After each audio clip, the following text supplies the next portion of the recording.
I want to talk to you here a little bit about what we really know. And does he represent you? Does he represent anyone you know? I mean, look, I expect that we're going to disagree with people from time to time. We're going to disagree on policies, and we're going to have, as George Washington said, battles on the battlefield of ideas. We're going to duke it out. But there's something wrong. And it's time that we sit with our friends and have a reasonable conversation and ask them a few questions. I want you to ask your friends this. Are you, or can you name a friend or a relative that's like this man? Can you name anyone with, let's say, 3, 4, 5 of what I'm going to show you, 5 of them or 3 of them that you go, yeah, I know that guy? See how many you can do. Ronald Reagan said if we can get 7 out of 10, we're good. We don't have to agree on everything. How many out of this list of about 20 questions? First, are you or do you know anyone with the kind of liberation theology, Christian understanding of Jesus Christ of Jeremiah Wright? Do you know anybody that would have gone to that church? Do you know anybody who believes, who's a Christian, who believes in collective salvation? And recognizing that my fate remained tied up with their fates, that my individual salvation is not going to come about without a collective salvation for the country. This is not a Christian view. Do you know anybody who believes that they cannot go to heaven unless everybody is saved in the country? How about this? Do you know anyone who is raised and or mentored by communists? And then don't deny that communist past. Do you have friends or acquaintances with Marxist, communist, or domestic terror ties? Do you have friends that believe that terrorism doesn't really exist and that by definition jihad is a holy struggle? Our enemy is not terrorism because terrorism is but a tactic. Our enemy is not terror because terror is a state of mind, and as Americans we refuse to live in fear. Nor do we describe our enemy as jihadists or Islamists because jihad is a holy struggle, a legitimate tenet of Islam, meaning to purify oneself or one's community. How many people do you know believe that? This man surrounds himself with people like this. How about somebody who believes, really truly believes, that the Muslim Brotherhood is largely secular and a good force? The term Muslim Brotherhood is an umbrella term for a variety of movements. In the case of Egypt, a very heterogeneous group, largely secular, which has eschewed violence and has decried Al-Qaeda as a perversion of Islam. Do you know anybody that thinks that NASA's foremost goal should be Muslim outreach to help them feel good?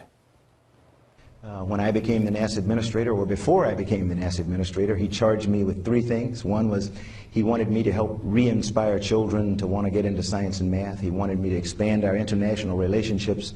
And third, and perhaps foremost, he wanted me to find a way to reach out to the Muslim world and engage much more with dominantly Muslim nations to help them feel good about their historic contribution to science and engineering. Do you know anybody that believes now that Occupy Wall Street features the best people in our country?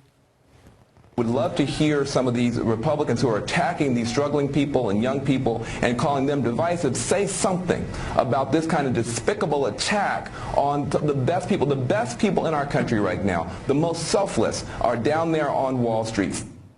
Is it even conceivable that you know or associate with, or somebody who thinks that killing Osama bin Laden was an actual tough decision to make? Intelligence reports locating Osama bin Laden were promising, but inconclusive, and there was internal debate as to what the president should do. The entire national security apparatus was in that room. And the president turns to every principal in the room. What do you recommend I do? And they say, it's a close call, Mr. President.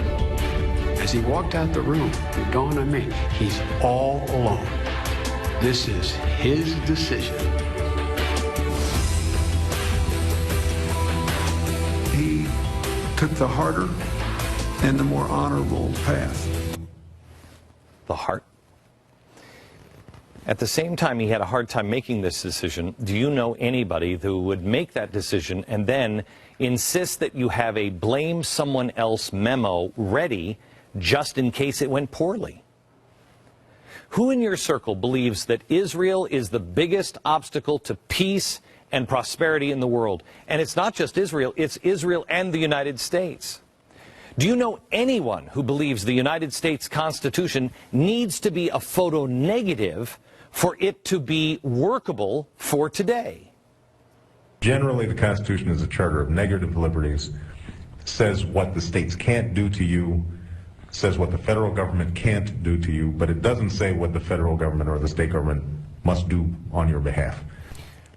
Would you or anyone you know take a gift given to us by England after 9/11, and then when you get into office, take that bust and say, you got to take this back to you?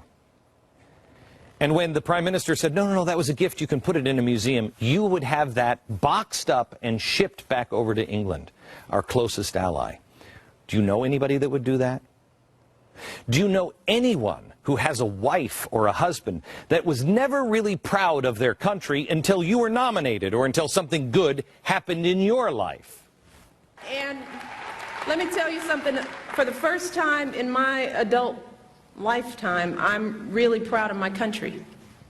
Wow. Do you know anyone who would actively defend and fight for the right to allow a baby to die in a closet without any treatment if that baby was born after a failed abortion? Anyone? Barack Obama did it. How many people do you know would give a shout out to somebody, hey, good to see you, right before announcing that 13 American soldiers were murdered by an Islamic extremist on our own soil? I hear that Dr. Joe Medicine Crow was around, and so I want to give a shout out to that Congressional Medal of Honor winner. Good to see you.